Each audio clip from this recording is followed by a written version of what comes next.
thing to try to pull off. You know, us being each other, and we don't look exactly alike, and we don't... For years, John Travolta has lived with a story the public only partially understands. Love, tragedy, faith, and loss have all shaped him, often in ways he's chosen not to explain. Fans learned to accept that distance. Until now, a recent update has stirred conversation across social media, with many sensing that something deeper may be going on. What does this update really mean?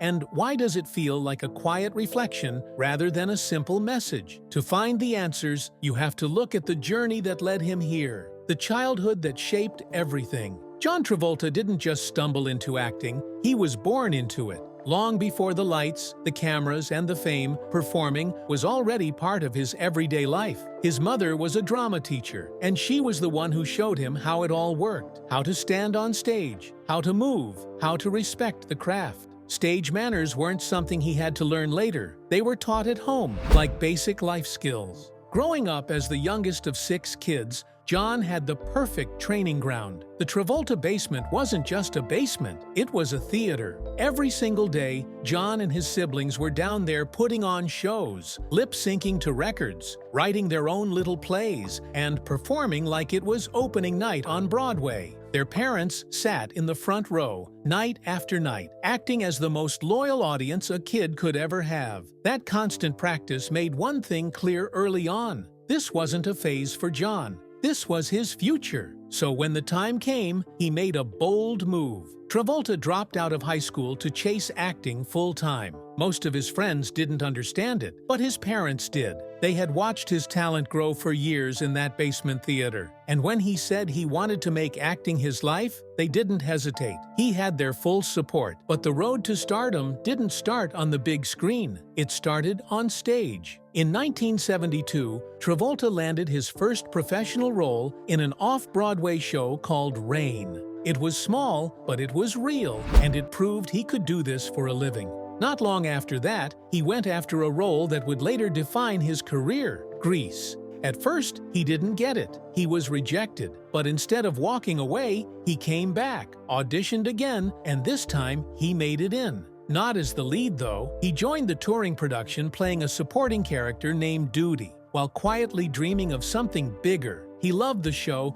but deep down, he wanted one role more than anything: Danny Zuko. That dream would have to wait. In 1974, Travolta finally hit Broadway in Over Here. And this time, he wasn't just filling in. He was part of the original cast, officially planting his flag on one of the biggest stages in the world. A year later, he made another leap, this time into American living rooms. In 1975, he joined the sitcom Welcome Back, Kotter, as Vinnie Barbarino.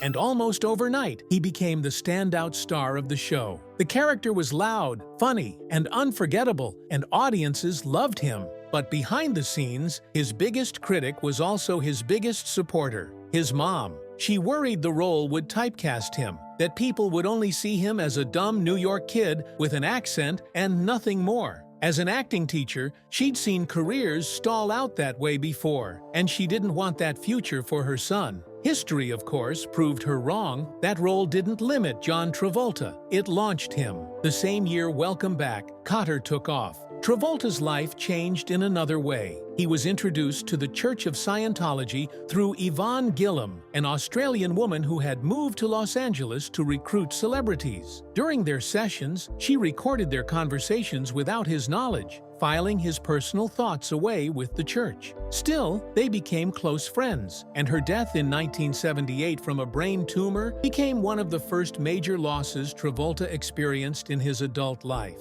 Over the years, Travolta has never shied away from defending his faith. He's spoken openly about how much it helped him through the hardest moments of his life, describing the support as something that carried him through storms he couldn't have faced alone. Whether people agree or not, one thing is clear: his loyalty to the church has never wavered. By the late 1970s, Travolta was on an unstoppable run. Films like Carrie and The Boy in the Plastic Bubble showed his range, but 2 movies turned him into a cultural icon. In 1977, Saturday Night Fever hit theaters, and everything changed. Travolta played a Brooklyn dancer who ruled the disco floor, and the world was hooked. The movie made over $237 million and earned major award recognition. That was the moment he went from TV star to movie phenomenon. Then came Grease in 1978, and this time he finally got to play Danny Zuko. The role he'd wanted years earlier came back to him at the perfect time. The film exploded, pulling in nearly $400 million and becoming one of the highest-grossing movie musicals of all time. Decades later, people are still singing the songs, quoting the lines, and remembering the moment John Travolta became a legend. A reputation under constant fire. Over the years, several men have come forward with claims that they had homosexual encounters with the legendary actor John Travolta. One name that surfaces again and again is Doug Gotterba, a former pilot who says his connection to the movie star went far beyond a professional working relationship. According to Doug, the two shared a romantic relationship that lasted roughly 6 years, stretching through much of the 1980s. Travolta's representatives have consistently denied these claims, maintaining that Doug's story is simply not true. Still, what keeps the story alive is the level of detail Doug provides. His accounts are filled with specific moments, locations, and timelines, details that, at least on the surface, seem difficult to fabricate. Adding to the intrigue, his allegations line up closely with similar claims made by other men over the years. Doug says it all began in 1981, when their paths crossed for strictly professional reasons. Travolta was looking to hire a new pilot, and Doug was among the candidates interviewed. He claims that this meeting took place in February of that year, and that by the fall, their relationship had turned romantic. Doug even recalls what he describes as their first date. A trip to California, where they shared wine and dinner at the Hyatt Carmel Highlands. From there, Doug alleges, things escalated quickly. After that dinner, he says Travolta invited him back to his hotel room for a massage, and that the situation soon became sexual. What followed, according to Doug, was a long-term, deeply secret relationship that lasted until the late 1980s. As the years went on, Doug claims the relationship grew increasingly tense. He describes a life built on secrecy, with Travolta allegedly working hard to keep his private life completely hidden from the public. Doug also alleges that this secrecy was paired with controlling and obsessive behavior. He claims Travolta became suspicious that Doug was being unfaithful, and at one point even showed up at his home, searching through his belongings and taking items without permission in an effort to find proof. What Doug portrays is a relationship that began with excitement and romance, but gradually took on a much darker tone. Doug also says the two traveled frequently together, often to places with distinct or unconventional cultures, including Kenya, Amsterdam, and Hawaii. According to him, Travolta went to great lengths to maintain a public image that matched Hollywood expectations. On these trips, Doug claims, Travolta would bring a woman along to create the appearance of a heterosexual vacation. Doug would then quietly slip into Travolta's room so they could be together away from public view. In the early stages, Doug says he was comfortable keeping the relationship hidden. In fact, he claims he even suggested that Travolta enter a high-profile public relationship with actress Brooke Shields as a way to divert suspicion. According to Doug, the pairing worked perfectly as a cover, and he insists there was no real romantic chemistry between Travolta and Shields, reinforcing his belief that the relationship was purely for appearances. Eventually, though, Doug says the constant secrecy became overwhelming. Combined with what he describes as Travolta's growing possessiveness, it pushed him to end the relationship altogether. Doug claims he crossed paths with Travolta once more years later, around 1992, by which time Travolta was married to Kelly Preston. According to Doug, he directly asked Travolta whether he was still involved with men during his marriage, and says the answer he received was yes. For years, Doug quietly shared his story behind closed doors, never pushing it into the public eye. It wasn't until the 2000s that he finally decided to speak openly, and when he did, it poured fuel on an already growing fire. But even before pilot Doug Gotterba went public with his claim of a 6-year romantic relationship with John Travolta, the actor was no stranger to controversy. At the time, Travolta had made headlines after two anonymous male masseuses accused him of inappropriate behavior during massage sessions. According to their claims,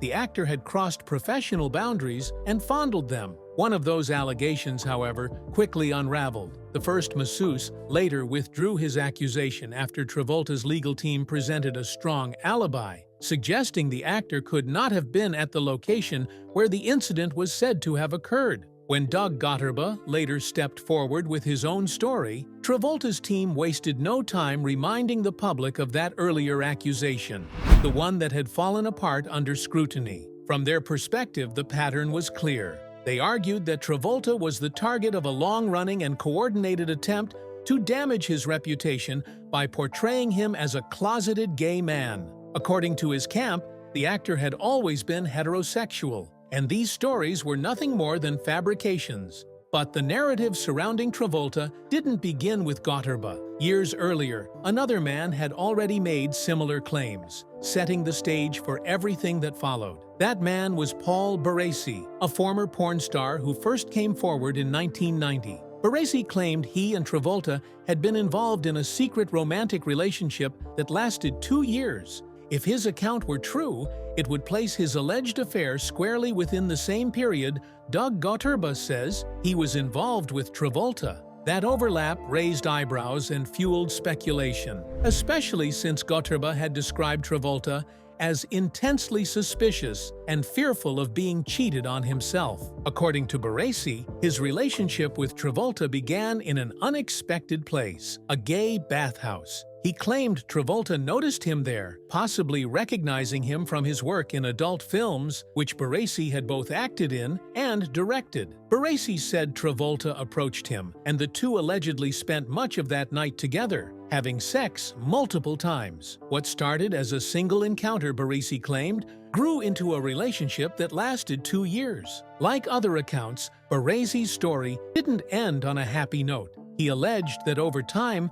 Travolta became increasingly obsessive, echoing similar descriptions later offered by Gotterba. According to Baresi, the relationship eventually fell apart under the weight of that behavior. About a decade after Baresi first told his story, new information came to light that seriously undermined his credibility.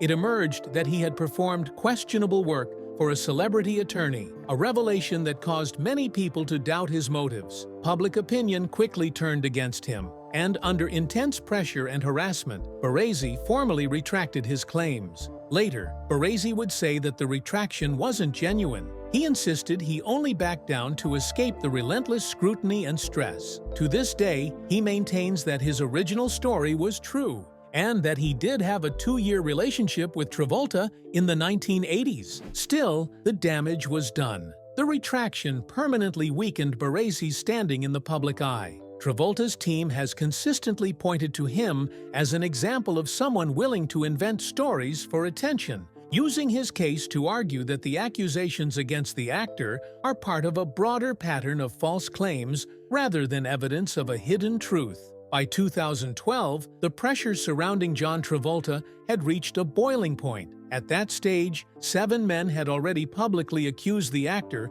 of sexual misconduct or assault, and it appeared the list might not be finished. Reports suggested even more allegations were waiting in the wings. That expectation seemed to be confirmed when 2 additional men came forward, each claiming that Travolta had made unwanted sexual advances toward them during separate encounters at luxury hotels. One incident allegedly took place in Seattle, the other in Miami. Both men reportedly contacted attorney Okorie Okorocha, the same lawyer who initially represented Travolta's first 2 accusers, before they later retained high-profile attorney Gloria Allred, according to reporting from the New York Daily News. The Miami accuser was identified as Jeff, a masseur working at the upscale Eden Rock Resort in Miami Beach. The Seattle accuser was described as a 48-year-old former employee at the Westin Hotel. Jeff spoke publicly about his decision to come forward, explaining that seeing so many similar accusations in the news made him regret staying silent for so long. Jeff alleged that during a massage session, Travolta repeatedly crossed professional boundaries, directing Jeff's hands and making physical movements that made him uncomfortable. When Jeff initially rejected the behavior, he said Travolta apologized, which led him to continue the session. According to Jeff, the situation soon escalated again, with the actor becoming more aggressive despite Jeff's attempts to redirect and maintain professionalism. By the end of the session, Jeff claimed the behavior had become unmistakably sexual, and that Travolta reassured him that no one would ever find out. What made Jeff's account particularly notable was how closely it resembled other accusations already on record. His story echoed claims made by the Seattle accuser, as well as allegations from several other men who had previously come forward. According to Radar Online, those accusers included 3 masseurs, a former cruise ship employee, and a gym worker. The Seattle accuser described an encounter in which Travolta allegedly approached him from behind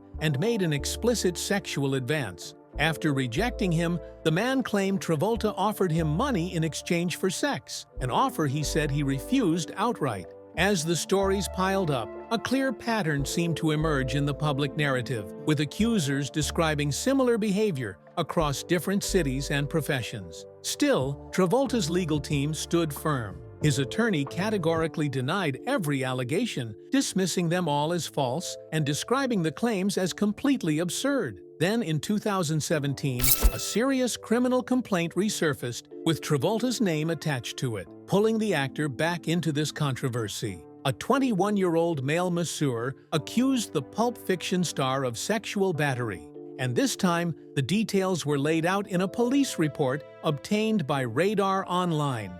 The document described an encounter that allegedly crossed professional and personal boundaries in a late-night spa session. According to the report, the incident dated back to February 15, 2000, at the La Quinta Hotel in Palm Springs. Travolta had requested a deep tissue massage, and the spa reportedly opened after midnight just to accommodate him. What was meant to be a routine session, the masseur claimed, quickly became something else entirely. The complaint described how things started to feel off almost immediately. During the massage, Travolta allegedly kept shifting his towel, repeatedly exposing himself. The masseur said this alone was a breach of protocol, and he kept trying to correct it by putting the towel back in place. But, according to him, the situation only got worse. After a body scrub treatment, the masseur claimed the actor made comments about his appearance and admitted the session had made him feel aroused. From there, Travolta allegedly asked the man to join him in the steam room, saying he didn't want to be alone. The masseur agreed, but once inside, he claimed Travolta dropped his towel and stood completely naked, offering to demonstrate massage techniques he personally enjoyed. The report states that the masseur laid down, unsure of what was happening next. That's when he alleged Travolta reached under his towel, touching his inner thigh, then moved the towel aside and touched more intimate areas. Feeling uncomfortable and alarmed, the masseur said he got up and left the steam room immediately. But the encounter didn't end there. The masseur claimed that while he was showering, Travolta followed him and offered to wash his back. He declined, moved to another shower, and finished up quickly. Even then, he still had to escort the actor back to his hotel suite where a massage table was set up. He said he didn't continue the session and instead focused on packing his equipment to leave. While he was packing, the masseur alleged Travolta continued making inappropriate remarks, asking explicit questions about sexual experiences with other men, and pressuring him to describe them in detail. According to the report, the man felt violated and made it clear he had not encouraged or invited any of the behavior. Shaken, the masseur reported the incident to the Palm Springs Sheriff's Department. An officer was sent to the hotel, and the report noted that an employee wanted to file a complaint for sexual battery. By the time police arrived, however, Travolta had already checked out, leaving no opportunity to hear his side of the story.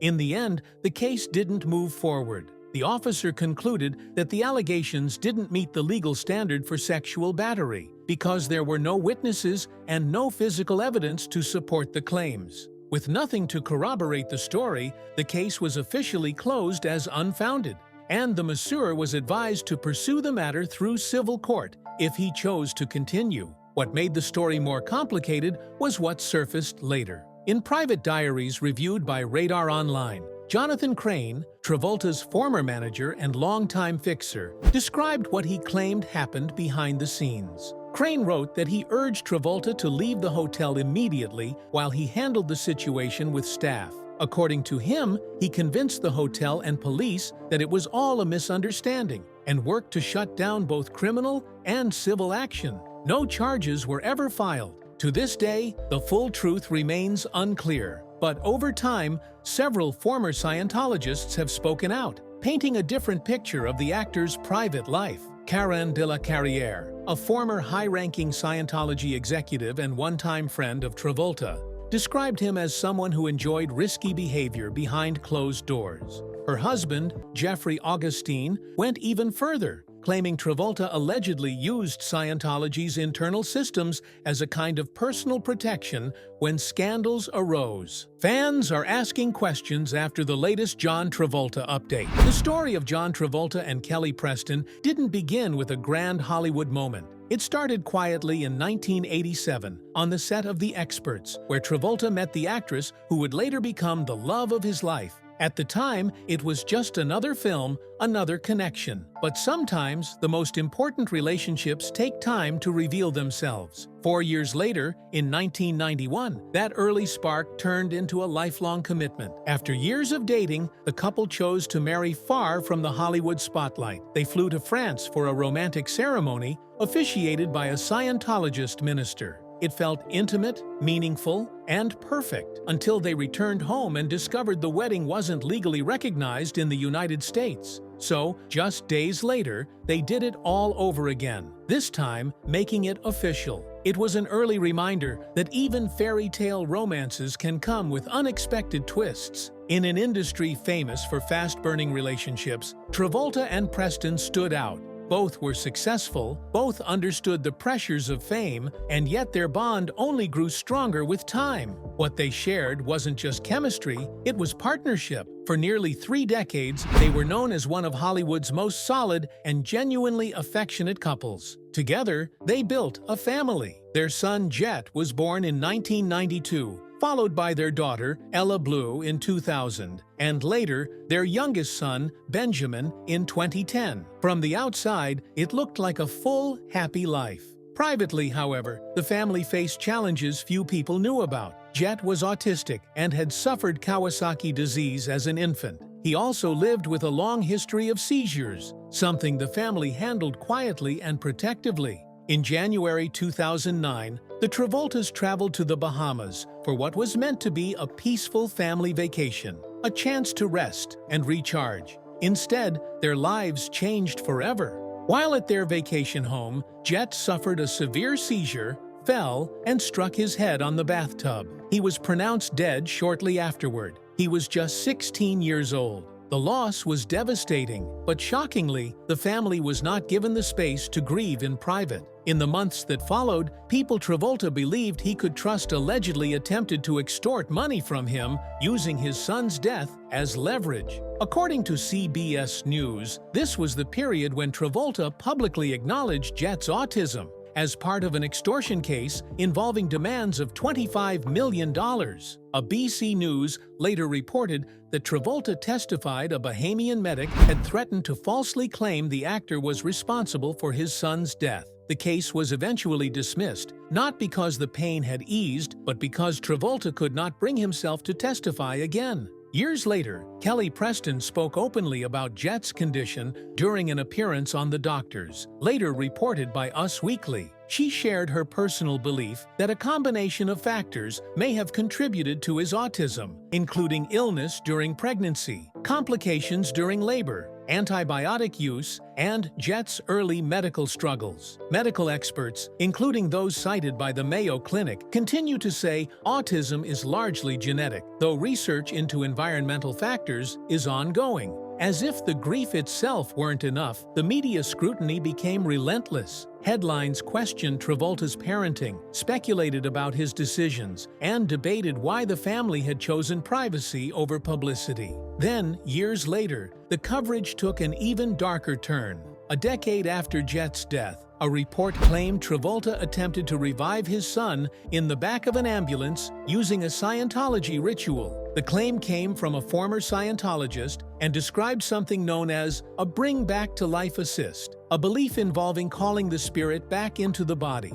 For Travolta, stories like this crossed a line. He later described the coverage surrounding his son's death as the most offensive period of his life. In a 2014 interview, he explained how deeply it interfered with his ability to grieve, calling it the lowest point he had ever experienced. He made it clear that while public figures might expect scrutiny, family should be off limits. The emotional toll was immense. In later interviews, Travolta admitted he seriously considered retiring from acting altogether. He fell into a deep depression, describing Jett's death as the worst thing that had ever happened to him. At one point, he wasn't sure he would survive the weight of it. Life, he said, stopped feeling meaningful. During that time, he leaned heavily on the Church of Scientology, which he credits with helping him navigate his grief. He described constant support and guidance, saying it helped him reach a place where he could get through each day again. Through it all, one thing stayed constant. John Travolta and Kelly Preston had each other. When faced with unimaginable loss, public scrutiny, and deep personal pain, their relationship became their anchor. Together, they endured a heartbreak no parent should ever have to face, and they faced it side by side. Then, just 16 months after losing their son, the Travolta family shared news almost no one saw coming. Kelly Preston was pregnant. At 47, it was a complete surprise, and yet it felt deeply symbolic, like a small beam of light finally breaking through a very dark chapter. In 2010, they welcomed their son Benjamin into the world. From the beginning, John Travolta and Kelly were open about how they saw him, not as a replacement for the child they lost, but as a blessing and a renewed sense of purpose. After unimaginable grief, Benjamin gave the family a reason to look forward again. For several years, life settled into a quieter rhythm. Then, in 2018, their marriage faced its greatest challenge yet. Kelly Preston was diagnosed with breast cancer at the age of 55. While many people do survive the disease, both she and John understood that cancer is never a simple battle. Even survival often comes with long, painful consequences. The family made a deliberate decision to keep her illness private. In a world where every detail of celebrity lives is dissected, they chose silence and protection. This wasn't about avoiding support. It was about preserving dignity during a deeply personal fight. Kelly received treatment at MD Anderson Cancer Center in Houston, one of the most respected cancer hospitals in the world. For 2 years, she fought with determination, supported closely by her family. Despite expert care and her strength, the disease progressed. On July 12, 2020, Kelly Preston passed away at her home in Anthony, Florida, surrounded by those who loved her. The loss was devastating, especially for the children. When the family shared the news publicly, they did so with the help of a representative, asking for privacy as they tried to process yet another profound loss. Once again, grief arrived quietly, behind closed doors. Months later, John Travolta stepped forward to thank fans for their kindness and support. But grief, he made clear, doesn't fade on a schedule. Losing a spouse is something that reshapes a person permanently. In interviews, he later reflected on what grief taught him. He spoke about learning that mourning is deeply personal, that there is no single correct way to grieve, and that healing comes from allowing yourself to experience the journey in your own way. One of the hardest parts, he admitted, was helping his young son Benjamin navigate life without his mother. Benjamin, only around 10 years old at the time, feared that losing his mother meant he might lose his father too. Travolta described how he gently explained the differences between their situations, offering reassurance while trying to remain honest. Seeing the world through his son's eyes changed him. It helped him confront his own fears about aging and mortality, and gave him a new perspective on what truly matters. In the end, he realized that peace often comes down to viewpoint, how you choose to see life, even after it has broken your heart.